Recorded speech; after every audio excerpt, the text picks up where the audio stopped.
শ্রী শ্রী রামকৃষ্ণ কথামৃত তৃতীয় খণ্ড দ্বিতীয় পরিচ্ছেদ 1884 21 সেপ্টেম্বর।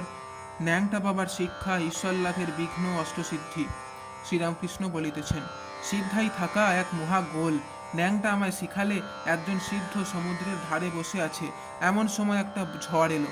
ঝড়ে তার কষ্ট হলো বলে সে বললে ঝড় থেমে যা। তার বাক্য মিথ্যা হবার নয়। একখানা জাহাজ পাল ভরে যাচ্ছিল, ঝড় হঠাৎ থামাও যা, আর জাহাজ টুপ করে ডুবে গেল। এক জাহাজ লোক সেই সঙ্গে ডুবে গেল।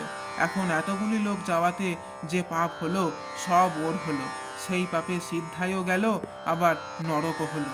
একটি সাধুর খুব সিদ্ধাই হয়েছিল, আর সেই জন্য অহংকারও হয়েছিল, কিন্তু সাধুটি লোক ভালো ছিল আর তপস্যাও ছিল। ভগবান ছদ্মবেশে সাধুর বেশ ধরে একদিন তার কাছে এলেন। এসে বললেন, মহারাজ, শুনেছি আপনার খুব সিদ্ধাই হয়েছে। সাধু খাতির করে তাকে বসালেন। এমন সময় একটা হাতি সেখান দিয়ে যাচ্ছে। তখন নূতন সাধুটি বললেন, আচ্ছা মহারাজ, আপনি মনে করলে ওই হাতিটিকে মেরে ফেলতে পারেন? সাধু বললেন, ऐसा होने सकता। এই বলে ধুলো ধুলো পড়ে হাতিটার গায়ে দেওয়াতে সে ছটফট করে মরে গেল। তখন যে সাধুটি এসেছে সে বললে, আপনার কি শক্তি, হাতিটাকে মেরে ফেললেন? সে হাসতে লাগলো। তখনও সাধুটি বললে, আচ্ছা, হাতিটাকে আবার বাঁচাতে পারেন?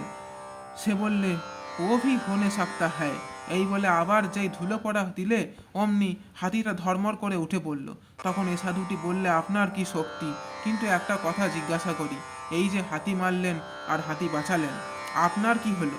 নিজের কি উন্নতি হলো? এতে কি আপনি ভগবানকে পেলেন? এই বলিয়া সাধুটি অন্তর্ধান হলেন। ধর্মের সূক্ষ্ম গতি। একটু কামনা থাকলে ভগবানকে পাওয়া যায় না। ছুঁচের ভিতর ছুটো যাওয়া একটু রোঁ থাকলে হয় না।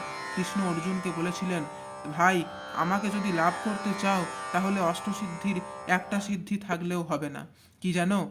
সিদ্ধাই থাকলে অহংকার হয়, ঈশ্বরকে ভুলে যায়। একজন বাবু এসেছিল, টেরা, বলে, আপনি পরমহংস, তা বেশ, একটু সস্তায়ন করতে হবে।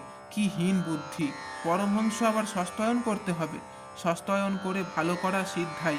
অহংকারের ঈশ্বর লাভ হয় না। অহংকার কিরূপ জানো? যেন উঁচু ঢিবি, বৃষ্টির জল জমে না, গড়িয়ে যায়।